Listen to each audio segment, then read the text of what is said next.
हिंदी गीति काव्य के महान कवि हरिवंश राय बच्चन की मधुशाला की कड़ी को आगे बढ़ाते हुए काव्य संगम के मंच पर मैं पुनः आप सबका स्वागत करता हूं और मोहक मधुशाला से जुड़ता हूं।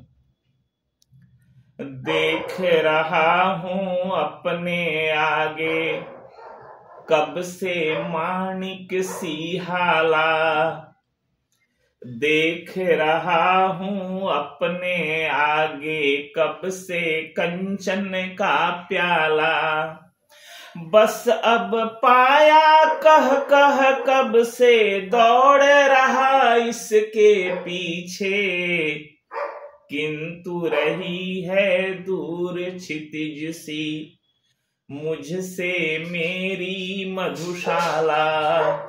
संसार का जो आकर्षण है, वैभव, यश, कीर्ति के पीछे जो लोग भटकते हैं उसे पाने के लिए आगे बढ़ते जाते हैं, लेकिन वह जो मंजिल है एक क्षितिज के समान दिखाई देती है। जैसे आसमान धरती से सटा हुआ प्रतीत होता है, उसी को हम क्षितिज कहते हैं। और उसको पाने के लिए जब आप दौड़ते हैं, वहां जाने के बाद फिर वह क्षितिज आपसे दूर हो जाता है। यही है संसार का आकर्षण, जिसके पीछे मनुष्य दौड़ता है, उसके लिए दीवाना है, पागल है। तो कवि यही संदेश देता है, कहता है कि यह सब मृग तृष्णा है, बाकी कुछ भी नहीं है। बस अब पाया कह कह कब से दौड़ रहा इसके पीछे, किंतु रही है दूर क्षितिज सी मुझसे मेरी मधुशाला। कभी निराशा का तम घिरता छिप जाता मधु का प्याला, छिप जाती मदिरा की आभा, छिप जाती साकी बाला। कभी उजाला आशा करके, कभी उजाला आशा करके प्याला फिर चमका जाती, आंख मिचौनी खेल रही है मुझसे मेरी मधुशाला। आशाएं ही मनुष्य को जीवित रखती हैं। मधुशाला जीवन में उजाला करके, जीवन में प्याला चमका करके एक तरह से आंख मिचौनी का खेल खेल रही है और हम उसके पीछे दौड़ रहे हैं। इसलिए कवि कहता है, कभी उजाला आशा करके प्याला फिर चमका जाती, आंख मिचौनी खेल रही है मुझसे मेरी मधुशाला। आगे कह कर कर पीछे कर लेती साकी बाला, होठ लगाने को कह कर हर बार हटा लेती प्याला। नहीं मुझे मालूम कहां तक यह मुझको ले जाएगी, बढ़ा बढ़ा कर मुझको आगे पीछे हटती मधुशाला। जो मधुशाला हमें दिखाई देती है, जो लक्ष्य दिखाई देता है, वह पास बुला बुला करके और पीछे वह लक्ष्य हटता जाता है, दूर होता जाता है और आदमी भटकता जाता है, परेशान हो जाता है। तो कवि कहता है यह छलावा है। देखिए, आगे कह कर कर पीछे कर लेती साकी बाला, होठ लगाने को कह कर हर बार हटा लेती प्याला।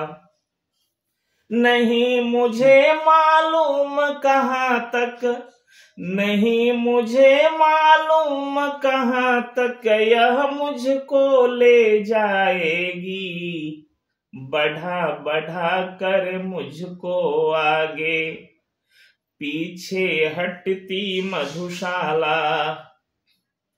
हाथों में आने आने में हाय फिसल जाता प्याला, अधरों पर आने आने में हाय ढुलक जाती हाला। दुनिया वालों आकर मेरी किस्मत की खूबी देखो, रह जाती है बस मुझको मिलते मिलते मधुशाला। बिल्कुल मंजिल के करीब पहुंच करके जब हम मंजिल को प्राप्त नहीं कर पाते हैं तो वह अफसोस प्रकट होता है, व्यक्त होता है। इसलिए कवि कहता है, दुनिया वालों आकर मेरी किस्मत की खूबी देखो, रह जाती है बस मुझको मिलते मिलते मधुशाला। प्राप्य नहीं है तो हो जाती, लुप्त नहीं फिर क्यों हाला। अगर हाला प्राप्य नहीं है, वह मिलने वाली नहीं है, असंभव है, तो फिर लुप्त क्यों नहीं हो जाती है। प्याला मिलना अगर असंभव है तो वह भी लुप्त क्यों नहीं हो जाता है। अगर है दुनिया में तो वह मुझे प्राप्त होना चाहिए, क्यों नहीं हो रहा है। इसलिए कवि कहता है, प्राप्य नहीं है तो हो जाती, लुप्त नहीं फिर क्यों हाला। प्राप्य नहीं है तो हो जाता, लुप्त नहीं फिर क्यों प्याला। दूर न इतनी हिम्मत हारूं, पास न इतनी पा जाऊं, व्यर्थ मुझे दौड़ाती मरु में मृग जल बन कर मधुशाला। मिले न पर ललचा क्यों आकुल करती है हाला। मिले न पर तरसा कर क्यों तड़पाता है प्याला। हाय नियति की विषम लेखनी, हाय नियति की विषम लेखनी, मस्तक पर यह खोद गई, दूर रहेगी मधु की धारा, पास रहेगी मधुशाला। मदिरालय में कब से बैठा, पी न सका अब तक हाला। पानी बीच मीन प्यासी, मोही सुनी सुनी आवत हासी। देखिए, मदिरालय में कब से बैठा हूं लेकिन हाला का पान अब तक नहीं कर सका। यत्न सहित उसे भरता हूं लेकिन कोई प्याले को उलट देता है। यह सब भाग्य का खेल है। कहते हैं कि लिखित मपी ललाटे प्रोंझितुम कह समर्थ। भाग्य में लिखे हुए को मिटाने में भला कौन समर्थ है। इसी भाव से संबंधित यह छंद है कवि का, सुनिए। मदिरालय में कब से बैठा, पी न सका अब तक हाला। यत्न सहित भरता हूं कोई, किंतु उलट देता प्याला। मानव बल के आगे निर्बल, भाग्य सुना विद्यालय में। भाग्य प्रबल मानव निर्बल का, पाठ पढ़ाती मधुशाला। किस्मत में था खाली खप्पर, खोज रहा था मैं प्याला। कवि कहता है कि किस्मत में तो खाली खप्पर था किंतु मैं प्याला ढूंढ रहा था। मृगनयनी की चाह में, मृगनयनी की खोज में जीवन भर भटकता रहा, लेकिन किस्मत में तो मृगछाला थी। किस्मत में अगर अवघट मरघट है तो मधुशाला ढूंढते रह जाइएगा, वह कभी प्राप्य नहीं होगी। इसलिए सुनिए, किस्मत में था खाली खप्पर, खोज रहा था मैं प्याला। ढूंढ रहा था मैं मृग नैनी, किस्मत में थी मृगछाला। किसने अपना भाग्य समझने, किसने अपना भाग्य समझने में मुझसा धोखा खाया। किस्मत में था औघट मरघट, ढूंढ रहा था मधुशाला। उस प्याले से प्यार मुझे जो दूर हथेली से प्याला। उस हाला से चाव मुझे जो दूर अधर मुख से हाला। कहते हैं कि मंजिल से ज्यादा रोमांचक मंजिल तक का सफर होता है। जब हम लक्ष्य को पाने के लिए बढ़ते हैं तो लक्ष्य को पाने तक की जो यात्रा होती है, यात्रा का भी अपना एक अलग आनंद है। और यह मानव स्वभाव है कि हम जिस चीज को प्राप्त कर लेते हैं उसमें रस नहीं रहता, फिर हम दूसरी चीज पाना चाहते हैं जो हमारे पास नहीं है। अब उसे भी पा लेते हैं तो उसमें भी रस नहीं रहता, फिर हम तीसरी पाना चाहते हैं, चौथी पाना चाहते हैं। इस प्रकार हमारा लक्ष्य जो है वह बदलता जाता है। यह मानव स्वभाव है। इसलिए कवि कहता है, उस प्याले से प्यार मुझे जो दूर हथेली से प्याला। उस हाला से चाव मुझे जो दूर अधर मुख से हाला।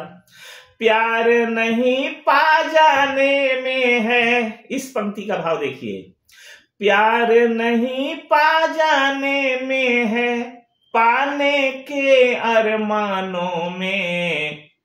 पा जाता तब हाय न इतनी प्यारी लगती मधुशाला। साकी के है पास तनिक सी श्री सुख संपत्ति की हाला। सब जगह है पीने को आतुर, ले ले किस्मत का प्याला।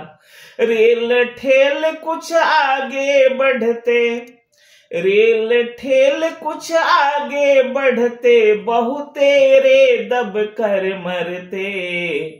जीवन का संघर्ष नहीं है, भीड़ भरी है मधुशाला। यह अलग बात है कि जीवन में मुश्किलें हैं, चारों तरफ भीड़ है और इसी भीड़ में हमें अपनी मंजिल को प्राप्त करना है, अपने लक्ष्य को प्राप्त करना है।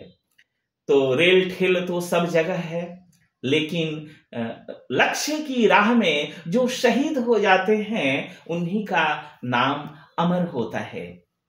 कारण कि मुश्किलें दिल के इरादे आजमाती हैं, स्वप्न के पर्दे निगाहों से हटाती हैं।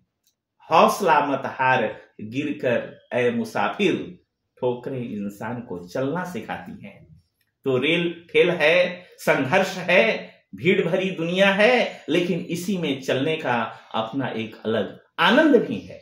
इसलिए कवि कहता है, रेल ठेल कुछ आगे बढ़ते, रेल ठेल कुछ आगे बढ़ते, बहु तेरे दब कर मरते।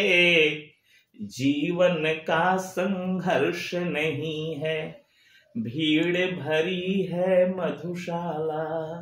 आज सिर्फ इतना ही, फिर हम लोग मिलते हैं अगले वीडियो में।